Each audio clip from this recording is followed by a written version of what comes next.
Welcome to Good Morning Hospitality, your one-stop shop for the latest news, noteworthy trends, and thought-provoking discussions across the industry. From hotels and short-term rentals to all things travel and hospitality, you'll find each episode equips you with the information you need to start your week. Join us on Good Morning Hospitality every Tuesday, wherever you get your podcasts. Good morning, Sarah. Good morning. How's it going, Leo? I'm very well, thank you, my friend. It's so nice to see you on this very sunny, bright January morning. How's everything over there in Barcelona? It is fabulous. I actually made a New Year's resolution. I have always hated, the listeners are going to be shocked because they love hearing us talk about our exercise, but they will be shocked to hear what I have to say, which is I have always hated the gym. I have had a gym membership 2 different points in my life, never for more than 6 months. So this was the longest stint. This was 9 months the last time. But I've always hated the gym. I like doing really intense HIIT or workout videos or whatever at home in the privacy of my own home. And then going for walks. I love walks. And so I live really close to a beautiful park in Barcelona called Montjuic. And I was in the habit before I signed up for the gym, I would go and do that for an hour, hour and a half every day, and then also walk to work and take my dog, and it was fab. And so I had this epiphany the other day after I had been not going to the gym for a few weeks, and I found myself naturally getting back into this kind of rhythm when we were traveling. And I was like, hey, this is fab. So I went to the gym the other day and I got rid of my gym membership. It felt great. And I have been for the last week, doing all my exercises at home. I could barely walk yesterday. So anybody who says an at-home workout is not effective is lying. And I went for a beautiful walk this morning up in Montjuic with my dog, and it was just fab. So I'm really happy. I'm really pleased. What about you? What's going on? Love that, by the way. Love that. When everyone's New Year's resolutions is to join the gym, you're giving up the gym to do other things. That's cool. I really like that. Yeah. So I, just because I like to do what you're doing, I like to copy you always. I've been dropping Sadie at daycare and then walking along the seafront, and we've had some beautiful mornings. And obviously I'm down on the south coast now, outside of London. And so, yeah, I make my first couple of work calls while I'm walking along the seafront, and get that nice hours exercise as well, through walking, but then more often running at lunchtime. So I obviously love running. What I've done is I've signed up for a half marathon in March. So I've signed up for a nice kind of hilly off-road one. So it's called the Stenning Stinger. And it's nerdy, right? We're talking 50 people probably, and lots of Gore-Tex running around these fields in March. It's middle-aged man's paradise, really. But the reason I've signed up for it now is because then it keeps me honest for the next, I have to train now for it, and Brighton's got a lot of hills. So instead of just doing flat runs on the seafront, I have got to go out into the hills and go and get after it. So yeah, I guess my resolution is to maybe start doing a few more of those type of events, because I do really enjoy them. I enjoy the day. It's fun, Oh, Leo, I don't know if we can be friends anymore. I used to have a rule. Before I was in my 30s, I used to have a rule that I was not friends with marathon runners or half marathon runners or anybody who signed up for anything more than a 10K, because I thought they were all psychopaths. And now, into my 30s, all of my friends tend to be doing this kind of stuff. So I guess I have no choice. So I will let you stay in the friendship circle, in the circle of trust. I'm in the roster. I'm still on the roster. Sorry. Well, that's good for me. And we're going to touch on the athletic leisure trend as well later in the show. So great way, Sarah, to reference what we're going to talk about later when we look at 2025 trends. But I think there's something about I think where we all kind of where a lot of us who lived in big cities probably partied a lot in our 20s, your 30s then start to become about you're trying to do other things, you are doing those nice walks with friends, or you're running with friends, you're doing whatever. So it just kind of carries on, doesn't it? So where you might get all your exercise through raving in your 20s, it suddenly becomes signing up to half marathons and all those dreadful things. But I agree. When I was younger, I was like, God, I'd never do that. Wasn't that boring? Just running, not chasing a ball or playing a game, just running. And now I'm like, it's all I can do. It's all I can do. Oh, well, to each their own. I've not hit that phase yet. I like the exercise and the outdoor stuff, and it is true. I do a lot more walks and things like that with my friends and raving. So the balance is shifting for sure. But, yeah. If I ever tell you I'm running a marathon, just I don't know, just lock me away. It's over. For you. Audience, did you notice how she basically subtly mentioned that she was younger than me there? And when I haven't quite hit that phase yet. That was such a diss, wasn't it? I know you all picked it. That was not the intention. I'm so Diss, sorry. wasn't it? I'm not as old as Damien. I need Damien here. Let's get Damien back on. Sarah, we've got to get into. We've got a big agenda. We've got a big agenda this week. Lots to discuss. But before we do, I've just got to say, I'm just back from 3 days with the family at a hotel called the Newport Manor, which is part of the luxury family hotel group. Oh my God, Sarah, we had the most fun ever. Concept is country hotel, of which the UK has tons. Country hotel geared towards people with small children. So they have a nursery on site with like Ofsted inspected like facilities, so like government inspected facilities, so you can leave your kids in the daycare part of it. And they do cinema showings of like kids movies. There's popcorn, there's milk and cookies, there's bedtime. Someone reads a bedtime story to everybody at certain points of the day, with the idea being that your kids are having as much fun as you are. And at the moments when you can pass them on to someone else, you can go and get in the outdoor hot tub or the sauna or go and swim in the pool. Amazing. I've got to shout out, we had the best couple of days. Like, these guys know how to do hospitality. It was so fun. Oh my gosh. Okay. That gives me hope for the future of parenthood that awaits me at some point, because that was the one thing. It's like, gosh, like, is a holiday again? So that is amazing. The only time, aside from what you've described to me here, which I think is an even better concept because it's in the middle of nowhere and it's more country vibes, which I love, has been like a few times where I've stayed at one of those like all-inclusive places on the Canaries, for a few days or whatever. And they do oftentimes have these like kid zone areas and have activities and it's the same sort of deal. So you can, like, the parents would just like drop their kids off for even if it's a few hours, it's just a break. So yeah, that sounds massive. amazing. It's massive. I wonder if that is going to be more of a trend in the future, like just more kid friendly stuff, but that isn't all about the kids. It's about drop your kids off. It's both, isn't it? Right? It's both. And it's like, so it's my hospitality highlight of the week for sure. I mean, I got to live one and not just read about one, I got to experience one. But it's a hotel group that really understands who its customer is, like really gets it. And as a consequence, they charge quite a lot of money for the experience. Like, it's not cheap, but it's also really good value for money when you consider that it includes daycare facility. In the fact that if you're lucky enough that your kids will go into the club or watch a movie or drink the milk and the cookies and have a story read to them, you get time to connect with one another. And so I completely agree. It's having a laser focus on who you're trying to bring into your hotel. And it's finding a gap in the market as well, because UK country hotel experiences, people love that. Like, people will travel miles and miles for that. They'll travel 2 or 3 hours in the car to go to a beautiful hotel with a beautiful spa. But they have, fairly unfairly, I think this proves unfairly, have a reputation as being a little bit quiet and a little bit stuffy, which is fine if you're not traveling with kids, but you would feel really awkward if your kid was like crying in the dining room. Whereas this didn't have that. It had all the elements of a country hotel, beautiful big lounge, like great gardens, really beautiful. But actually, the breakfast room was busiest at 7:00 because everyone with kids gets up early. The dinner room was busiest at 5:30 when everyone's having dinner with their kids. And then they give baby monitors so that you can, if your kids fall asleep and you feel safe and you've got them in the cot or whatever, you can choose to go and have a drink in the bar or a late dinner and watch them on a baby monitor. I mean, good times, right? That's so amazing. What an innovative idea. That sounds fabulous. Good. Kudos. That's my highlight. That's my highlight. Wholesome family highlight. Sarah, what's yours? Mine is the total opposite. I don't know if we can even call it a highlight. It is gossip, but we had to talk about it on the pod because I was reading through the news the other day and I came across this one. So there's a girl called Lily Phillips, lady, whatever. And she has an OnlyFans. She's an OnlyFans star. And she rented an Airbnb to use for filming scenes with 101 men in like a 24-hour period. Did not tell the owner of said Airbnb that it was going to be used for this. And I guess apparently it got back to him. I'm always curious how these things get out. Like, who's the one that tells you? I don't know who's more to blame. Like, was the owner like on the OnlyFans? And is that how they found out? Or it's like hanging out with friends who found out? So either way, the whole thing's quite seedy. Apparently, he was absolutely livid that nobody told him what the purpose of the rental of the Airbnb was going to be for.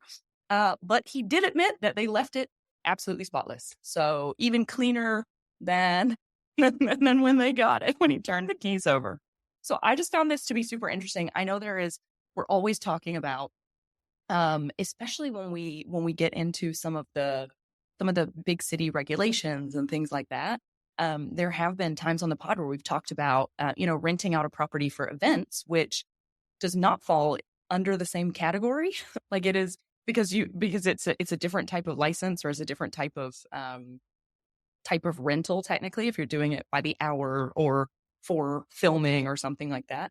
But I thought this was an interesting one because obviously it wasn't that type of contract. He thought it was just like, I don't know, nice group of friends coming for a long weekend. Well, so I don't know. I had to mention it. I don't know what you think. If you were the host, where would your head go? Well, instantly, I mean, it's because it was well publicized, right? That she was doing this challenge of 101 men over this period of time. It was talked about a lot in the news. So it's a commercial activity. It's a commercial activity within your property, right? So like some people in this environment, some people have made a lot of money out of this. I don't know exactly who, the publicist, the media company, the performer, how, there's a lot of people that have made money from this whole thing. And it's really interesting that they felt comfortable enough, and they felt there'd be enough anonymity in just picking an Airbnb, and it was booked on Airbnb. So that's why I'm using that word quite deliberately. We know that that's a short-term rental managed by a host who's put their own heart and soul into it. But as they saw it, let's book an Airbnb in central London and let's do it. Right. And there might be a queue of 100 people outside, but for some reason, in central London, Notting Hill, I guess there's enough anonymity that in it of itself is not unusual. But it definitely, it shows you what some of the dangers can be of our space in terms of, guests not being genuine about the reasons for the trip. And yeah, you might just, again, like, this is a very well publicized event, and it's totally a media thing. But I'm sure it goes on all the time in terms of like drug dealing, other types of videos just being recorded. Again, you wouldn't admit if you found one, but it for me goes back to the point of like, well, they wouldn't have done that in a hotel. Why? Because you have to walk past the front desk, you have to check in, you have to give your passport details. So as an industry, we have to, it's a funny story to reference, but there's a serious message behind it, which is like, you should be using tools to make sure that you are finding out who these people are and taking it seriously. And you can't rely on the platform to do that for you. You have to do that yourself as an operator. So again, it's a good tale, isn't it? It's a good tale for like, you wonder which properties were turned down because they didn't have the right configuration that was needed for the event, and an extra piece of information was asked for, like, an ID or a reason for travel, or the host wanted to meet you in person at the door, and they're going, no, you can't come in. You're not going to enjoy what you see when you come in here. But I guess the moral of the story is, the half of what goes on we never know, because like you say, everything's cleaned away, and properties are returned the way they were half the time. But still, it doesn't do the reputation of our industry any good, does it? If the neighbor discovers it, it's not a good look for the industry.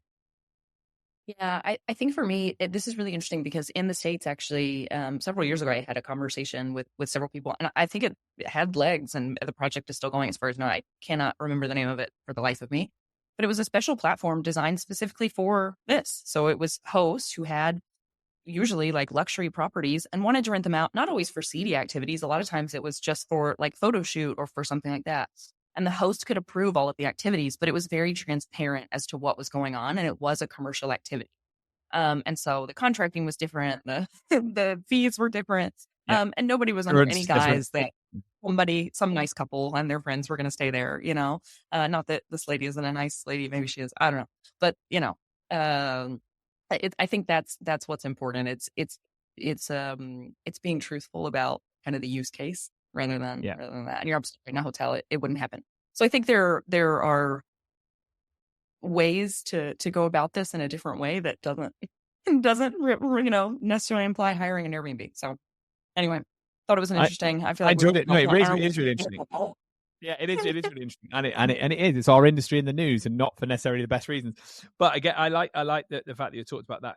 There are lots of sites you can use for like photo shoots, filming, and it's a really good use of your property. I went to Annette and Sarah, the Thanks for Visiting duo, really good podcasters and influencers in the space. They put on an event at Columbus, Ohio, and they had someone come in from who made all of their money from having film and photo shoots in their properties. Like, they basically moved out of doing anything beyond like 2 or 3 nights of short-term rental because they needed the blocks for the filming.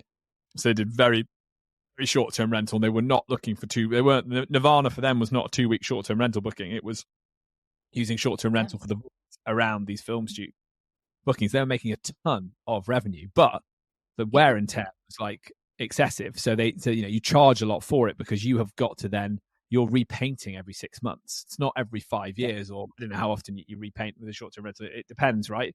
Depends which room we're talking about. But for this, the wear and tear and the tread, how you style a home, how you design a home is all important. So yeah, interesting. Okay, so we've done that one. 2 very different hospitality highlights from us there. I like that.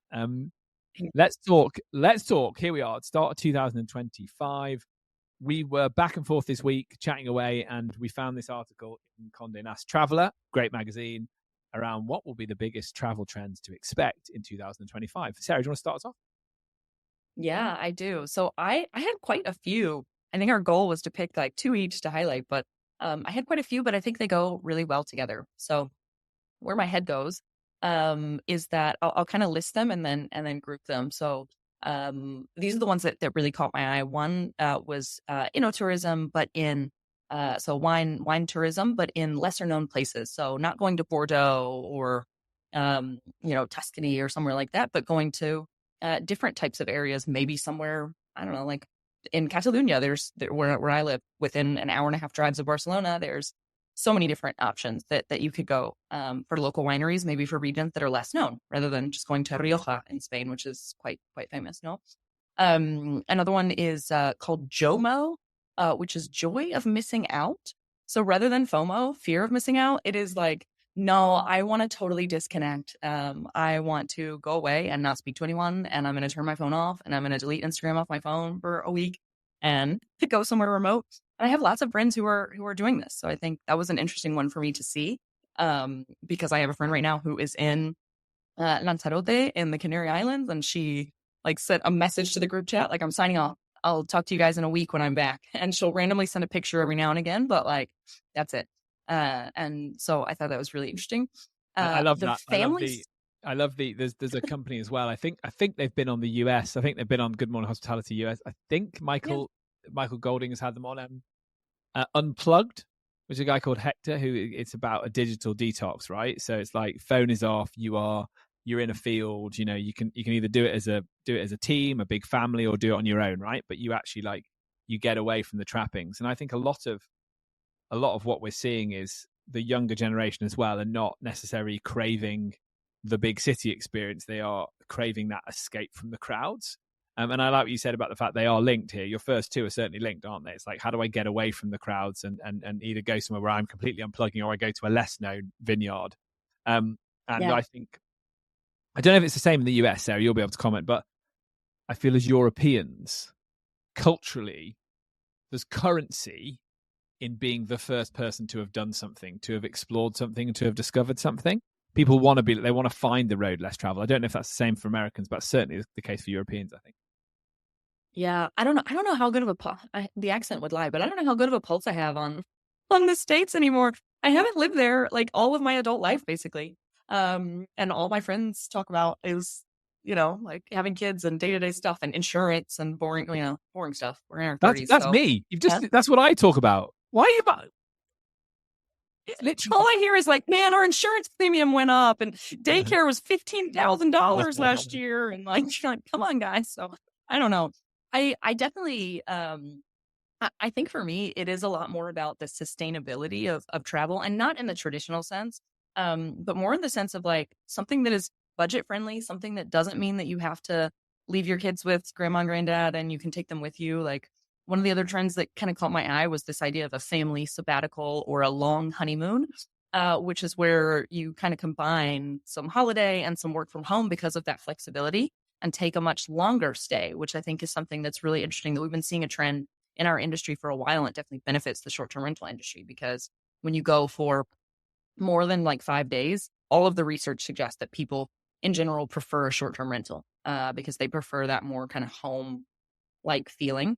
And so I think that was for me super interesting. And the detour destinations, it goes along with the ennotourism. So it's going somewhere like, hey, okay, we're going to drive to this place, and let's say I'm going to drive from Barcelona to Madrid, but I'm going to stop at all these little places on the way that maybe you wouldn't take a full trip those places, but if they're on the way, why not? Like, oh, it's only an hour out of the way.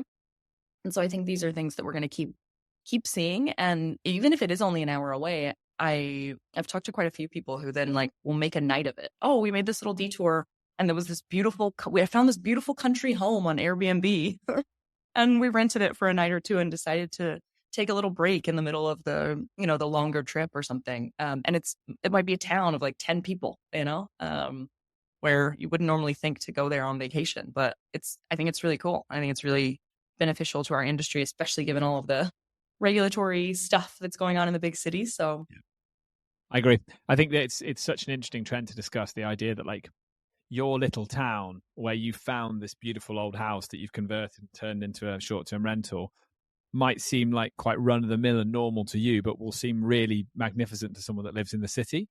And understanding that and pitching it in that way in the marketing and the photos that you use, and showing what's available outdoors and around the property as well as within it. That's the actionable insight here, isn't it? It's like, it's amazing. People are looking for that untouched thing. So I always think about, even the village I grew up in, which is a fairly like run of the mill village in the northwest of England that I would say is a very boring place. That I've noticed that there's lots of Airbnbs popping up and people are escaping there for the weekend. Why? Because actually it's quite nice to walk along and like look at cows in a field. I get all that. And like look at the old church that for me represents like just a fairly stale place to grow up. Actually for lots of people, it's beautiful.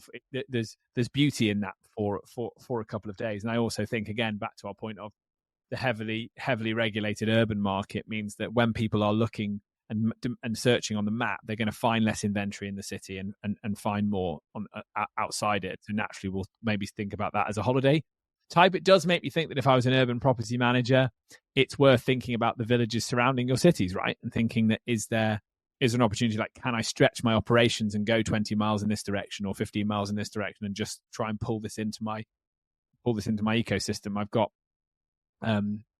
I can think of one or two property managers that I know who probably already do that. So they don't just think about their city, they think about their region. And again, I think important, if you want to catch that trend, that you're thinking that way. Yeah, absolutely. What caught your eye, Leo? Mine were all kind of in the same vein, but well, I know something. You know where you know me well enough to know where I've gone, right? But before I say where I've gone, I also quite like the anti-butler boom, number 15.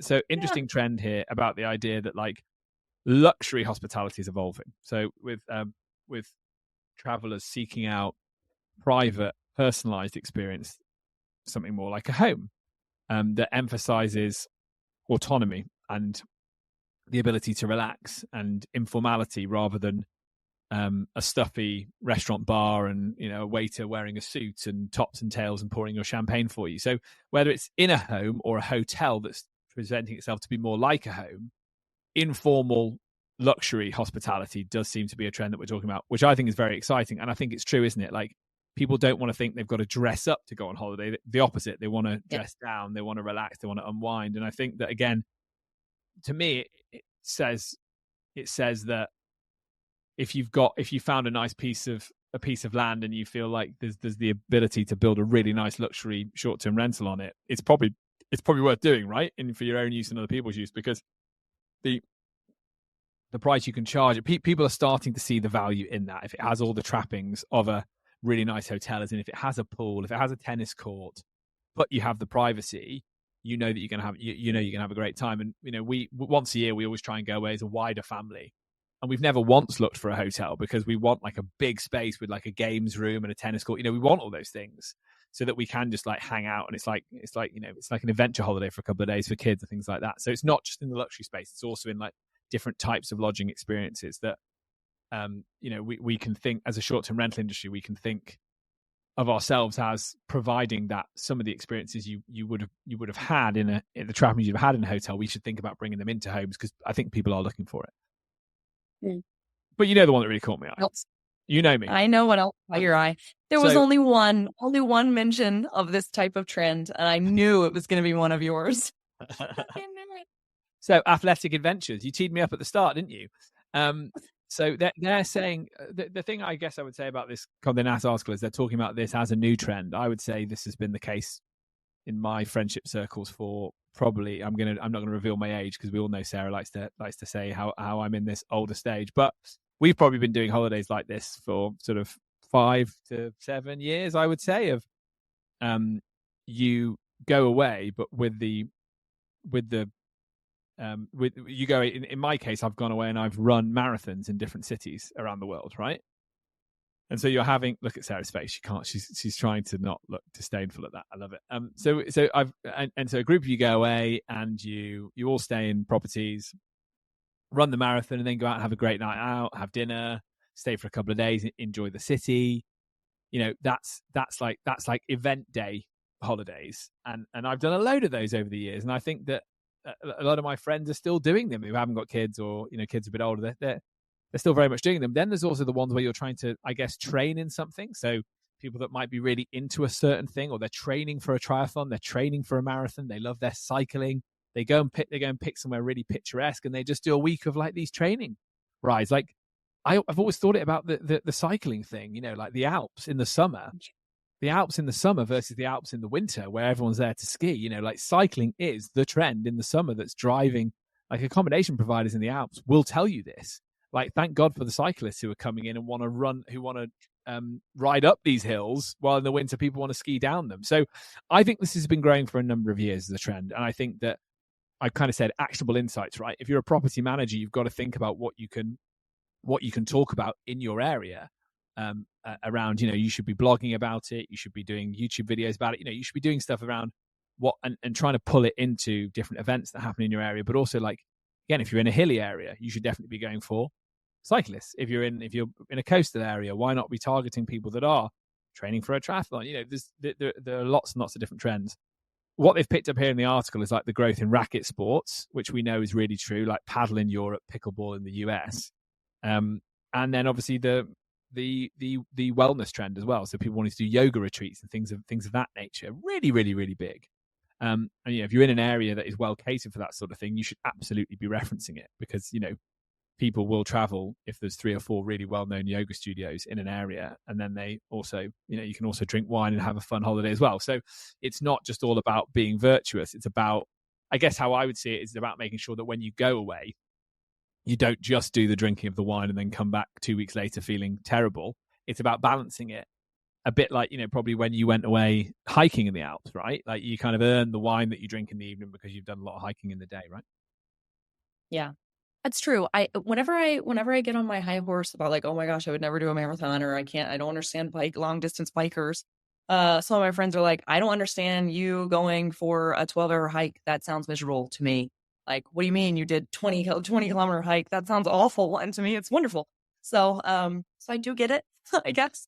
And I think for all the disdain that I sometimes display for extreme sports, I guess, I mean, for other people, like hiking 20 kilometers is an extreme sport. So I guess we all have our own.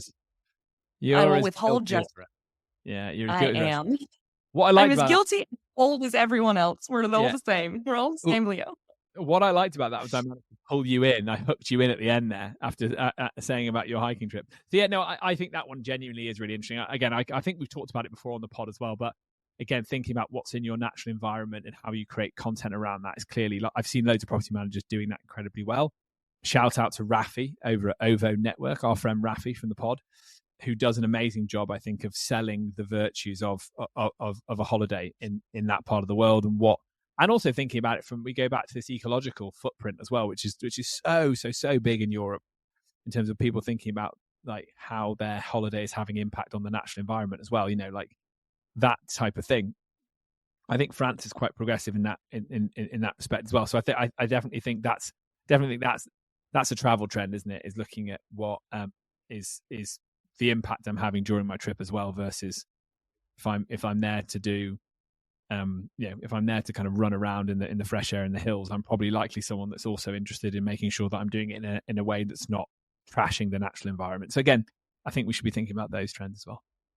Related, but not directly related to the article, I enjoyed reading something from Skift, TikTok to debut a travel-specific ads product for brands. So this, I think, is quite cool because some of the stuff we've been talking about here naturally leads on to influencer marketing, I think, and and we know that TikTok's very, very big for that and has been. So in terms of like people showing you, oh, this is me running a marathon up a hill in Sardinia, you should come to Sardinia, all of that type of stuff. They're now, I think, thinking that they can monetize this further by launching travel ads. And it's testing its first batch of travel-specific e-commerce products. One product called Travel Ads, designed to connect brands with users actively looking to book trips. So I think this is something we're going to be talking about more this year. Sarah, what do you think? I don't know how effective it's going to be, but I am willing to be proven wrong. So where my gut goes is that it's totally different to have somebody who is an influencer that you have been following for a while. Let's say you enjoy their content, you have at least the potentially false sense of some sort of rapport with that person. And so you see an experience that they do, or you just see the experience in general, even if you don't follow that influencer, and that has an impact on you because it seems impartial. I think as soon as we get into ads, we're very, I think, attuned to what is an ad versus what feels more like genuine content. And I know these influencers a lot of times, Saudi Arabia, when they opened up kind of to tourism, like this was their main strategy. It was influencers. They found, especially women, beautiful women influencers that were followed by a lot of women because historically, that's not been a very woman-friendly place to travel to. And so they've done entire campaigns using influencers and basically paying for these luxury trips for these influencers in exchange for them posting content about Saudi Arabia. I think that would work. I think if they're straight up ads, I don't know. What do you think? No, interesting. I think that's right. For me, it's more of a watch it. Let's watch and see, because I agree it's new for them, isn't it? And genuine content versus paid for content versus ads, I think on all of these platforms has more questions than answers at the moment, right? But again, TikTok normally do things well and normally do things properly. So I guess it's a wait and see. Look, I'm determined that we finish on time, but we have to reference. We were back and forth this week, gang, talking. I was sharing an article from The Guardian, and Sarah said, "Oh gosh, I think I know this person." So, Sarah, tell us a bit more. Tell us about this article we're going to talk about in The Guardian very, very quickly. Yeah, awesome. So there was an article in The Guardian, but a story that I have known for a while. Because it's actually basically what happened is there was a girl who was doing rental arbitrage, so renting an apartment long term and then renting it out by rooms on Airbnb. Was charging like $127, $130 euros a night per room, which is pretty crazy. I think the apartment had 3 or 4 rooms. I don't remember the details. But that is a chunk of change, and it was occupied a lot of the time. And so, interestingly enough, I found out of this a couple of months ago when it first sort of happened, because I have had frequent social encounters through mutual friends with this person. And the flat that I'm renovating in Raval, the designer that I've hired to do it, she and I were chatting one day, and she was like, "Oh yeah, well, at least you own the property and you weren't doing arbitrage, because did you hear about," she was like, "Do you know so-and-so?" And I was like, "Yes." And she's like, "Oh, did you not hear about her property? What happened?" So she told me, basically, the only reason the girl got caught, guess why? She didn't pay her rent for 3 months. So nobody complained. None of the neighbors cared. The Catalan government had no idea that it was operating as an Airbnb, I guess, because the neighbors didn't complain. And there's so many apartments to kind of track down. And so only when she didn't pay her rent did the landlord decide to do some investigation. And in doing some investigation, found out she was operating as an illegal Airbnb. And so because she was in breach of her rental agreement, the police turned up and decided to so the police turned up and they kicked out the Airbnb guest. They said, "You've got 2 minutes to get out of here. This property is being rented illegally," and just kicked them on the street. So I Can you mean, imagine that, right? Like, you're just settling into your morning coffee. Oh, what should we do today? Should we go and see Barcelona? Should we go and see the Sagrada Familia? Whatever. And then the cops are there, and you're like, you're out. You've got to go and find a hotel or another short-term rental. It's a nightmare, isn't it? Proof, if ever there was, that lousy regulation will lead to like this kind of illegal activity and customers ultimately losing out. So let's go back to like consumer here, which is if we forget about the consumer, then we're doomed as an industry, right? Like, there needs to be better vetting of apartments and listings to make sure that they are above board. Yeah, like absolutely. And then, we need to, I think, as a global industry, need to do more to seek out like illegal rentals. It's hard because we don't necessarily agree with the rules in Barcelona or different cities about the way they're being executed, but rules are rules, and it doesn't do any of us any favors if people are doing things illegally. And so we all just need to do more. We all need to do more because the reputation, again, like your hospitality, let's call it hospitality low light. In reality, your hospitality low light in this article that we finished with, they again they don't paint our industry in a great light, and it's because I think more could have been done at the platform side of things, or the platform side of things to make sure that people are above board. Or that person could have just paid their rent, and then we never would have gone into this mess. Yeah, dang, she just paid the rent. She had a sweet deal. I just did some quick math because I love the numbers and my head goes there. So imagine she was paying 100. She was getting 127 a night on average, and she had 3 rooms, which is being generous, and she had a 60% occupancy rate, which is not unheard of in Barcelona. It's pretty typical. In fact, usually higher. 83 grand a year, just over 83 grand a year that she was making. Just pay your rent. What are you doing? There's no way that apartment costs more than, I don't know, $2 grand a month, let's say, to rent. So you're still turning 60 grand a year in profit. Pay your rent. Yeah. It's good money. It's good money, isn't it? Okay. Lovely to see you, Sarah. Gang, all you guys at home listening, if you've enjoyed today's show, please hit like, share, subscribe in all the usual social places. Or go onto your podcasting app, wherever you're listening on, and leave us a 5-star review or a comment. 5-star review and comment, ideally. Sarah, I look forward to seeing you again next week, my friend. Sounds good.